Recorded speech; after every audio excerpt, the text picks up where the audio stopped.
Hello বন্ধুরা, নতুন ভিডিওতে আপনাদের সবাইকে স্বাগতম। আজকে এসেছি নওগাঁ জেলার মহাদেবপুর উপজেলার শ্রী রঘুনাথ জিউ মন্দিরে।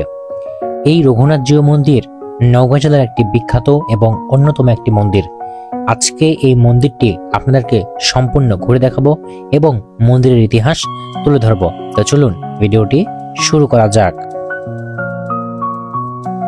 শ্রী রঘুনাথ জিউ মন্দিরটি নওগাঁ জেলার দুইটি উপজেলাতে অবস্থিত। একটি হলো মহাদেবপুর উপজেলায়, আরেকটি হলো মান্দা উপজেলায়। মহাদেবপুর উপজেলায় অবস্থিত শ্রী রঘুনাথ জিউ মন্দিরটি আসল মন্দির এবং মান্দা উপজেলায় নবনির্মিত শ্রী রঘুনাথ জিউ মন্দিরটি মহাদেবপুরের আদলে নির্মিত হচ্ছে। শ্রী রঘুনাথ জিউর এই মন্দিরে আসতে হলে আপনাকে নওগাঁ জেলা শহর থেকে বাস বা সিএনজি করে আসতে হবে মহাদেবপুর উপজেলায়, এবং সেখান থেকে অটোরিকশা বা ভ্যানের মাধ্যমে খুব সহজেই আপনি রঘুনাথ জিউ মন্দিরে আসতে পারবেন। শ্রী শ্রী রঘুনাথ জিউ মন্দির হলো নওগাঁ জেলার বা নওগাঁ অঞ্চলের একটি ঐতিহ্যবাহী রাম মন্দির, স্থানীয়ভাবে ঠাকুর মান্দা নামেও পরিচিত। মন্দিরটি প্রায় 300 বছরের পুরনো হিসেবে লোকমুখে বলা হয় এবং মহাদেবপুর মান্দা এলাকার লোকজীবনে একটি গুরুত্বপূর্ণ ধর্মীয় কেন্দ্র হলো এই রঘুনাথ জিউ মন্দির।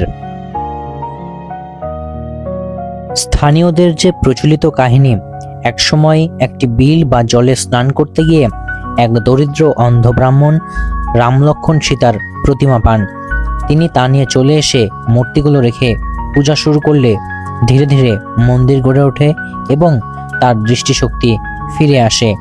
এই অলৌকিক ঘটনার খবর ছড়ালে পরবর্তীকালে বড় পরিসরে মন্দির নির্মাণ হয় এবং 1780 সালের কাছে সময়ে এসে স্থানীয় রাজকীয় সহায়তায় মন্দিরটি সম্প্রসারিত ও নবনির্মাণ করা হয়েছিল। শ্রী রঘুনাথ জিউ মন্দিরের চারপাশের পরিবেশ অনেক শান্ত এবং নীরব। এই মন্দিরটি চারিদিক দিয়ে ঘেরা রয়েছে। তাছাড়া মন্দিরে বসার সুন্দর জায়গাও রয়েছে। শ্রী রঘুনাথ জিউ মন্দিরের ঠিক উপরের দিকে সোনালী কালারের প্রলেপ দেওয়া হয়েছে, যাতে মন্দিরটি দেখতে আরো বেশি সুন্দর ও আকর্ষণীয় হয়। তাছাড়া মন্দিরের উপরে নকশা এবং কারুকার্য বিদ্যমান রয়েছে। এখানে হাজার হাজার দর্শনার্থীরা বেড়াতে এসে মন্দিরটি দেখে আকৃষ্ট হয়। রামনবমী সহ রাম সংক্রান্ত উৎসবগুলো এখানে বড়ভাবে পালিত হয় এবং স্থানীয় ব্রাহ্মণ সেবায়িত ও গ্রামবাসীর সক্রিয় অংশগ্রহণ থাকে। মন্দিরকে স্থানীয়ভাবে জাগ্রত অর্থাৎ জীবন্ত মন্দির হিসেবে উল্লেখ করা হয়। তাই পুজো আচার, ভজন কীর্তন, দান সেবার ধারাবাহিকতা এখানে রয়েছে। মন্দির শুধু ধর্মীয় কেন্দ্র নয়, এটি স্থানীয় পরিচয়, ঐতিহ্য আর মিলনস্থল। বিগত শতাব্দীতে জমিদার ও রানীর অনুদান ও স্থানীয় দাতাদের অবদানে মন্দিরটি টিকে আছে এবং গ্রামীণ উৎসব অবসরগুলোতে মন্দির মাঠ সামাজিক মিলনের স্থান বলে বিবেচিত। স্থানীয় ফেসবুক ভিডিও ও দর্শনার্থীর আপলোডগুলো মন্দিরের জীবন্ত সামাজিক ভূমিকার প্রমাণ দেয়। শ্রী রঘুনাথ জিউ মন্দিরটি অন্যান্য মন্দিরের তুলনায় অনেক বেশি ব্যতিক্রম, কেননা এই মন্দিরটি এতই বেশি জাগ্রত যে এই মন্দিরে অনেক দর্শনার্থী মানত করলে সেই মানতগুলো খুব দ্রুতই পূরণ হয়ে যায় এবং এরকম সাক্ষী অনেক রয়েছে। শ্রী রঘুনাথ জিউ মন্দিরের সবচেয়ে বড় উৎসব হলো রামনবমী। আর এই রামনবমীর মধ্যে যে উৎসব অনুষ্ঠিত হয়, এই উৎসবে হাজার হাজার দর্শনার্থী ভিড় করে।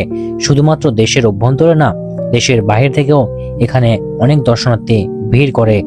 রামনবমীর দিনে যে আয়োজন অনুষ্ঠিত হয়, এখানে হাজার হাজার দোকানপাট, পাশাপাশি মন্দিরের প্রসাদ ও নৈবেদ্য এখানে পেয়ে থাকে।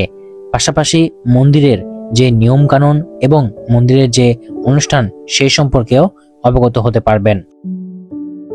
শ্রী শ্রী রঘুনাথ জিউ মন্দির মহাদেবপুরের একটি ঐতিহাসিক ও ধর্মীয় নিদর্শন, যা স্থানীয় মানুষের বিশ্বাস, ভক্তি ও সাংস্কৃতিক ঐতিহ্যের প্রতীক। এই মন্দির শুধু পূজার স্থান নয়, এটি এক প্রাচীন স্থাপত্য ও ঐতিহ্যের ধারক। প্রতি বছর অসংখ্য ভক্ত এখানে আগমন করে, ধর্মীয় অনুষ্ঠান পালন করে এবং মন্দিরের শান্ত পরিবেশে আত্মিক প্রশান্তি লাভ করে। তাই বলা যায় এই শ্রী রঘুনাথজিউ মন্দির মহাদেবপুর তথা নওগাঁ জেলার ধর্মীয়, সাংস্কৃতিক ও ঐতিহাসিক পরিচয়ের এক উজ্জ্বল দৃষ্টান্ত।